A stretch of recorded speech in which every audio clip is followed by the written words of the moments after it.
Assalamualaikum. Waalaikumsalam, Mas Heri. Masya Allah, Gus. Sehat? Sehat ya? Alhamdulillah. Alhamdulillah. Ya. Siap. Wah, ini kita mau ngobrol-ngobrol boleh nih ya? Siap. Monggo. Oke, kita ngobrol di belakang. Iya. Masya Allah semua teman-teman yang berbahagia hari ini. Di sebelah saya ada Gus Ikdam. Masya Allah Gus. Matur suwun. Terima kasih banyak udah menyiapkan waktu untuk Sama-sama. tim yang maha pengampun untuk bisa langsung diskusi, ngobrol dan cari ilmu nih sama Gus Ikdam. Mungkin bisa diajak nih buat teman-teman semua yang di rumah. Biar juga mereka bisa mengawali kehidupannya menjadi orang yang lebih baik. Mungkin sedikit cerita nih Gus nih, tentang awal mula masuk pondok nih Gus nih. Jadi saya dulu itu sebenarnya tidak suka. Nggak suka justru malah? Pondok itu nggak suka karena inginnya kayak Mas Fadli itu. Wih, Masya Allah. Banyak uangnya. Ganteng, banyak uangnya. Amin.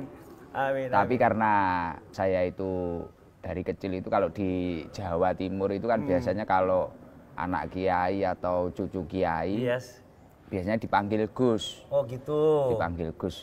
Mungkin menurut mereka adalah suatu penghormatan lah. Penghormatan benar. Tapi saya itu dulu nggak begitu tertarik karena ya saya tahu ayah saya sendiri punya santri-santri, ya orang di pondok menurut saya agak tertekan. Oh gitu. Dan nanti kalau saya di pondok gimana kalau kehidupan saya tertekan. Oh gitu. Iya. Akhirnya ayah saya itu bilang, kamu itu dipanggil orang Gus, Abah, saya manggilnya Abah dulu. Jadi kamu itu setahun 2 tahun lah mondok biar pantas. Oh Masya Allah. Biar pantas, nanti sisanya nanti belajar di rumah nggak apa-apa. Terus akhirnya ya udah, nanti kalau saya mondok dikasih apa, Bah? Wih, mantap. Kita masih harus ada ini ya, bergeningnya ya. feedbacknya. Belum ikhlas kita.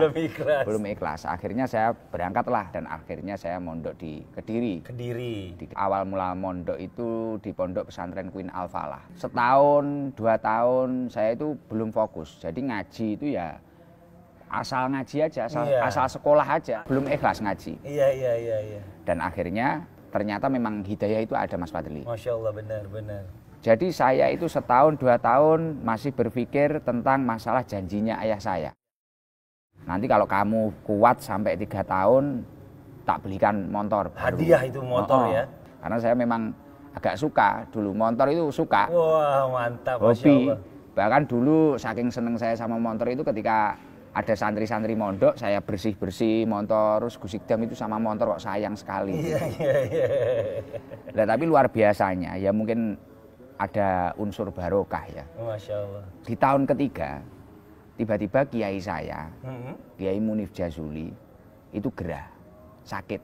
Oh sakit? Sakit, dan saya itu merasakan, saya itu selama mondok hampir 3 tahun nggak pernah sungkem.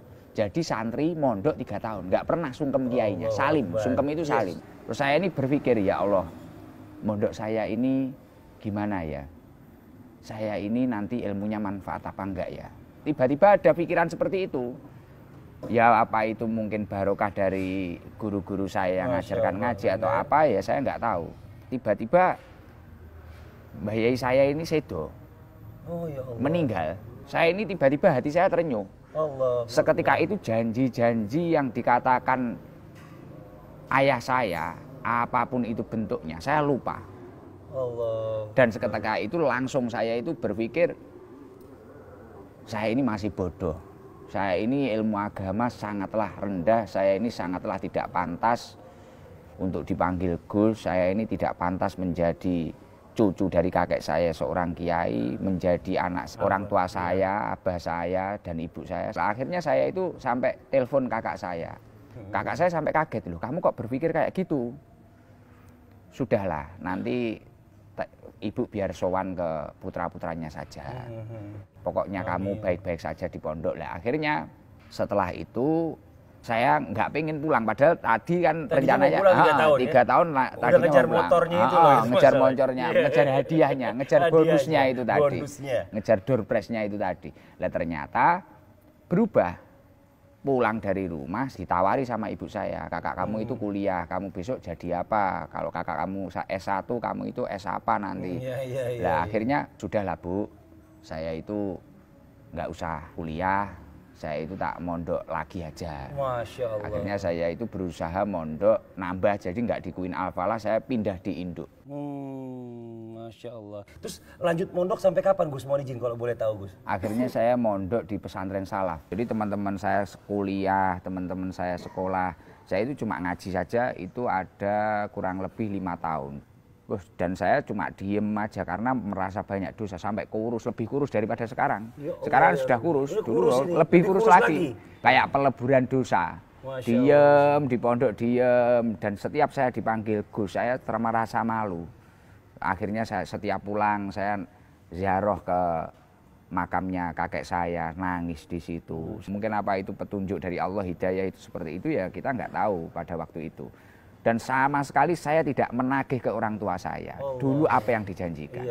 Ya dari situ saya, wah itu hebatnya orang tua saya. Dulu berangkatnya saya seolah-olah kayak ditipu. Tapi setelah itu malah saya kasihan sama orang tua saya. Ya Allah kok punya anak seperti saya. Allahu Akbar. Ya itu tadi karena ya Allah saya ini harus tirakat kalau bahasa orang Jawa Timur ya. Merubah hidup saya karena saya itu dulu tidak ikhlas lah gitu. Jadi berusaha hafalan, berusaha ngaji sungguh-sungguh. Kurang lebih 8 tahun terus ayah saya stroke, saya pulang. Oh, sempat juga ngeliat Abah di rumah sampai stroke. Gimana tuh keadaannya jadinya? Akhirnya saya terpaksa pulang, saya merawat sekitar 2 tahun sampai beliau wafat. Oh, innalillahi wa inna ilaihi raji'un. Dan kalau kita lihat tadi momen kehilangan Abah itu apa yang dirasain sama sangat luar biasa. Bahkan saya itu sering nangis sendiri waktu ngaji. Dulu yang diinginkan ayah saya itu saya istiqomah ngimami di musola kecil ini. Saya ngaji walaupun hanya kitab kecil atau apalah. Sekarang ketika saya sudah punya kesibukan kurang lebihnya yang agak diharapkan orang tua saya sudah nggak ada. Ya Allah, yakin banget sih beliau tuh bangga dan beliau pasti tahu. Itu Masya Allah, itu mulainya gimana ngerintisnya Gus? Biar sampai sekarang ini tuh bisa sampai, jadi Masya Allah. Waktu saya pulang, abah saya sebelum stroke itu, ayah saya itu sering bilang, kamu itu santri, mbok ya dikit-dikit ngaji sana, pulang dari pondok kok kayak gitu. Kan santri biasanya pulang dari pondok tidur aja. Karena balas dendam, di pondok sudah banyak kegiatan, di rumah tidur. Terus akhirnya saya itu berpikir, gimana ya caranya membahagiakan orang tua saya. Waktu itu pulang dari pondok saya kerja tidak bisa. Ya udah dikit-dikit akhirnya saya berusaha untuk ngaji. Tapi ya itu tadi, saya kalau ngaji dengan santri-santri belum begitu nyaman ya, cuma sekedar tapi kurang asik kayaknya. Iya. Nah, akhirnya saya sering ke warung kopi. Di situ nyun sewu itu yang dibicarakan togel, yang dibicarakan apa. Saya itu memang dari kecil selalu punya teman-teman itu yang unik-unik. Orang-orang yang mungkin ibadahnya ya kurang baik, agamanya kurang baik. Dari situ saya membaur ke mereka. Betul. Walaupun saya itu tidak ikut nogel, tidak ikut apa, saya menikmati. Wah, di luar pesantren keadaan itu begini. Keadaan begini. Ketika saya di pesantren kan saya nggak tahu. Nggak lihat. Dan ternyata kok di luar itu orang itu wah ingin dapat rezeki, ekspektasinya itu sampai ikut lotre, ikut togel, ikut apa. Oh ya di sini PR saya itu di sini. Di mana saya harus menerapkan ilmu yang saya bawa dari pesantren ya di sini. Masya Allah. Akhirnya dikit-dikit kadang tak ajak ziarah wali. Iya. Ke Ampel, ke Surabaya. Ziarah apa tuh Gus? Ya biar berkah rezekimu. Dulu awalnya gitu. Lambat laun dari situ munculnya Sabilul Tobah. Masya Allah. Akhirnya dari beberapa anak 7 anak ini tadi, Gus, kalau 1 minggu 2 kali gimana? Oh mereka yang minta. Mereka yang minta. Awalnya. Kita ngaji. Ya udah kitabnya apa? Tak kasih tahu contoh kitab. Awalnya mintanya itu kitab besar, tafsir Jalalain, tafsirnya Al-Qur'an. Oh jangan, kamu itu yang rusak itu akhlaknya. Iya. Tak carikan kitab akhlak aja. Akhirnya dari situ tak kasih 2 pilihan dan milih salah satu kitab. Kita mulai dulu malam Selasa sama malam Sabtu. Akhirnya ngaji, kopi tak buatin sendiri, dicaci saya. Bahasa Jawanya gini, sopo iki gawe kopi kok goblok men pahit iki ngono biasa. Padahal yang bikin saya dan uang saya sendiri. Jadi 7 itu pakai celana bolong-bolong. Iya. Saya ngaji lihat kayak gini. Makanya mohon maaf Mas Fadli, kadang bahasa saya waktu ngaji kalau malam Selasa itu kasar. Karena memang berawal ya itu makanya ada bahasa saya manggil jamaah saya garangan itu. Garangan itu kan hewan yang agak bahaya di ladang-ladang itu loh. Iya. Itu. Tapi ya Masya Allah ya, tapi kalau kita lihat sekarang ini jamaahnya memang semakin banyak dan semakin membludak. Pernah nggak nyangka nih, ini banyak banget, ini bener nih jamaah yang mau dengerin tausiah saya gitu loh maksudnya. Ya saya pokoknya asal ngaji aja gitu. Nggak pernah saya berpikir Berapapun yang datang yang hadir gitu ya. Yang datang ya cuma kadang dikabari sama siapa, semisal Pak Camat atau Pak Lurah, Gus ini tadi kalkulasinya sekian ribu sekian itu. Oh iya gitu. Karena saya sendiri sampai detik ini kadang merasa belum pantas. Saya itu kan sasarannya memang anak-anak jalan-jalan itu Ya, awal mulanya. Loh, sekarang kok ada ibu-ibu, bahkan kadang ada yang kiai juga. Jadi kita itu nggak nyangka. Masya Allah ya. Ini berkah bukan dari saya. Ini pertama berkah dari guru-guru saya, dari kakek atau orang tua saya, dan berkah dari keistiqomahan. Masya Allah. Artinya ketika jemaah Sabilul Toba itu mungkin enak, ada orang baru enak, sambutannya enak, welcome enak gitu, ya orang akan nyaman di sekitar kita. Ya. Tapi saya dengar juga yang hadir itu bukan cuma hanya dari kalangan muslim.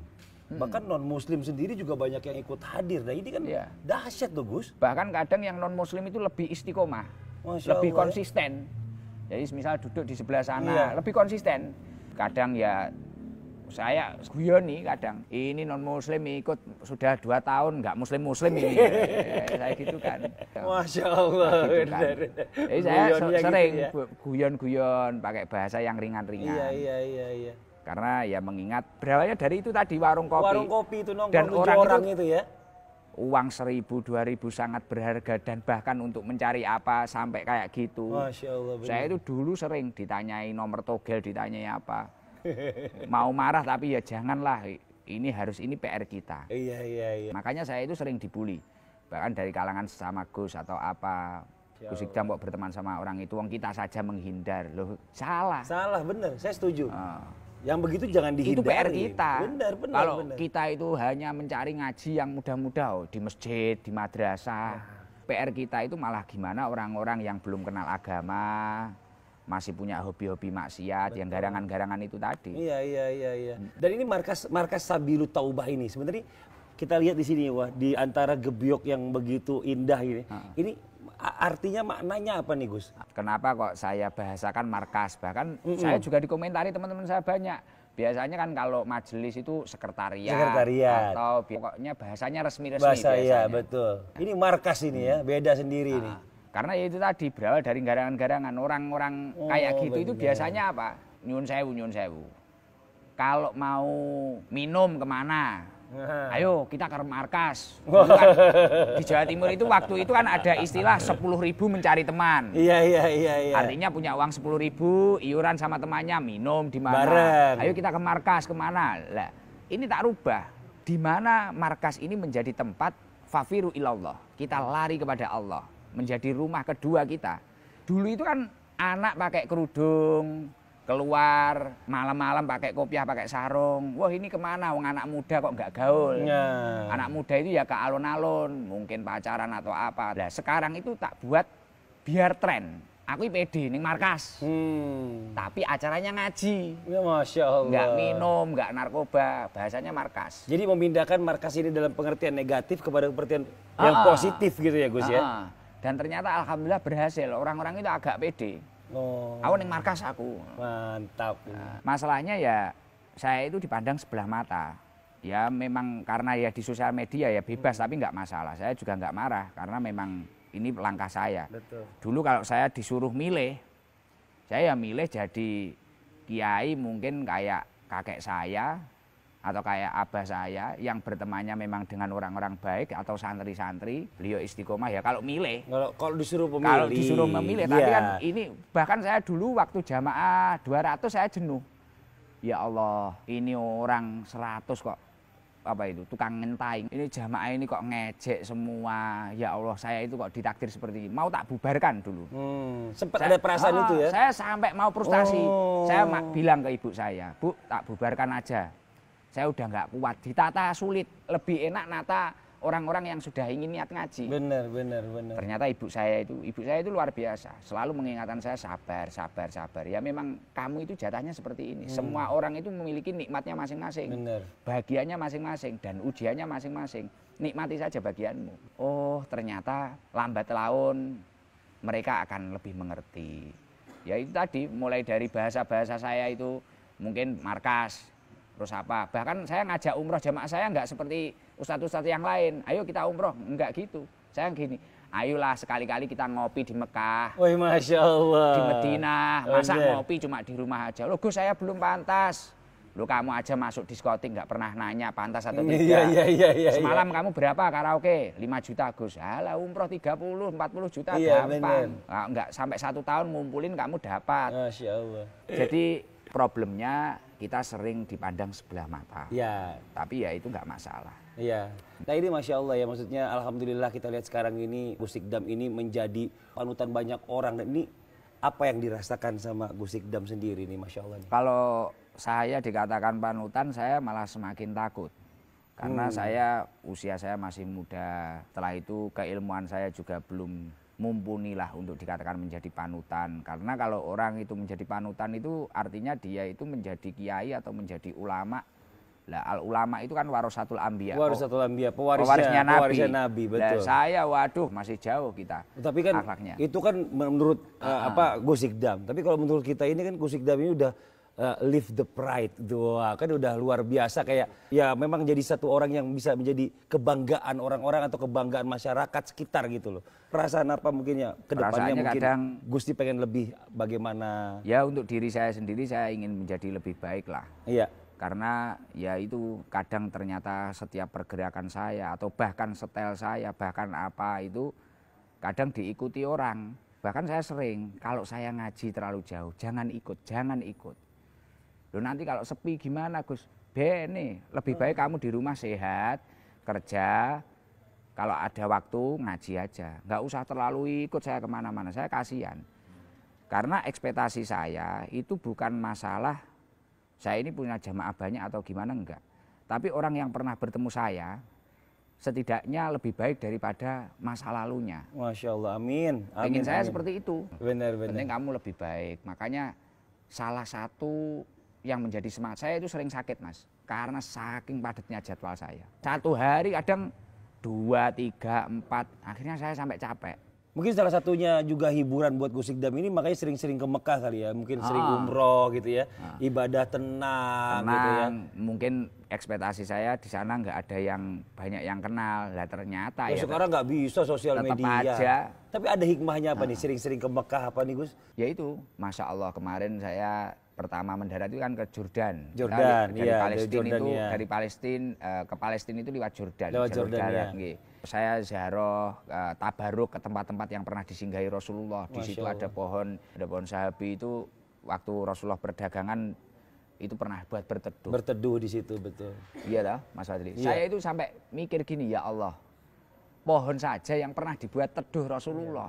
Ini sudah beribu tahun, berapa ribu tahun ini sejak zaman Rasulullah masih hidup. Artinya apa? Ternyata sesuatu yang berhubungan dengan Rasulullah. Ya. Itu ternyata masih hidup sampai kapanpun. Nah artinya apa? Pelajarannya, hati kita itu berarti kalau kita ingin terus hidup, katakanlah ketika kita sakit, katakanlah ketika kita apa, tapi hatinya gimana agar terus hidup?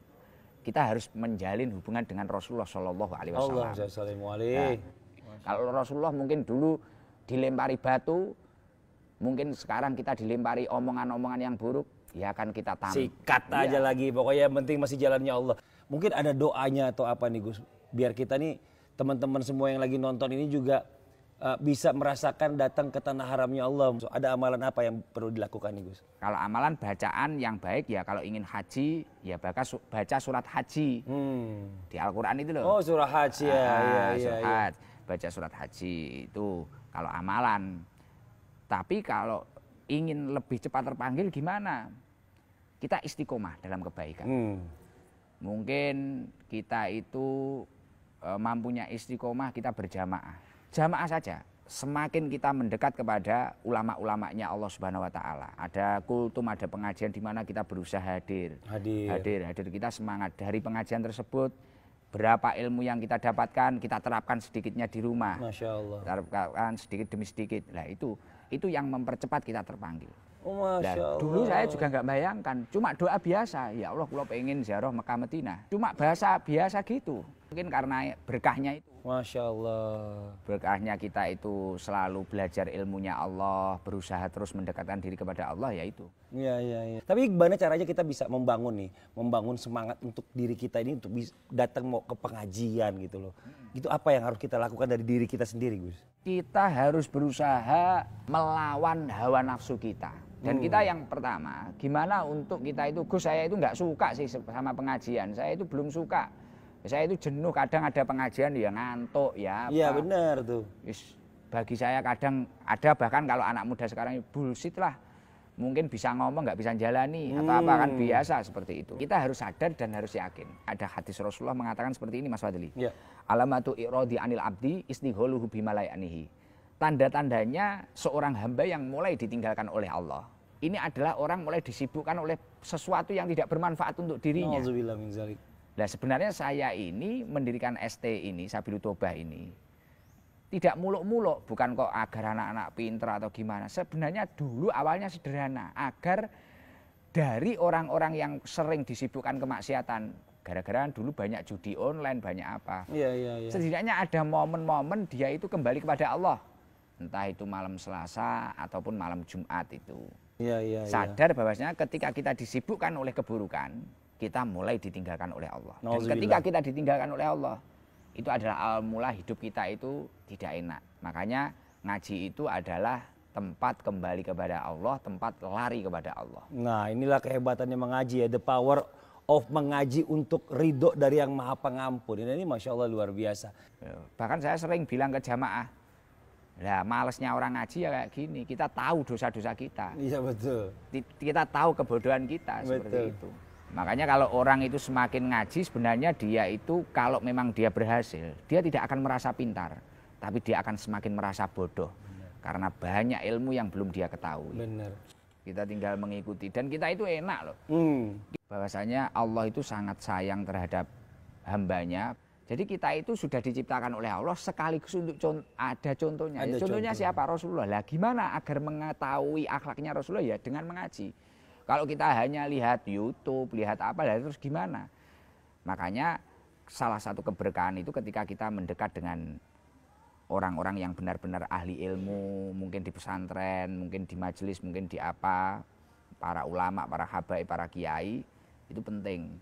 Karena man aroda dunya fa'alaihi bil ilmi wa man arodal akhirah fa'alaihi bil ilmi. Orang kalau ingin enak dunianya ya harus mempunyai ilmu, amaliyah ilmiah. Betul. Apa yang kita lakukan itu ada ilmunya. Dan ilmiah amaliyah. Ilmu kita itu benar-benar kita amalkan. Amalkan. Jadi kita tidak hanya pintar saja, tidak hanya bisa saja, tapi kita bisa mengamalkan dari apa yang kita dapatkan. Ilmunya. Ini Masya Allah luar biasa nih buat teman-teman semuanya yang sudah menyaksikan. Banyak pesan sebenarnya yang tadi dikasih oleh Gus Ikdam kepada kita semuanya. Bahwa kalau kita mau hidupan kita enak ini, ayo sama-sama kita mengaji. Dan kita mengaji bukan cuma hanya mengaji, tapi amalkan dengan apa yang kita dapat tadi ilmunya. Dan mudah-mudahan ya hari ini pertemuan kita dengan Gus Ikdam ini bisa mendapatkan ilmu yang banyak dan bermanfaat buat kita semuanya.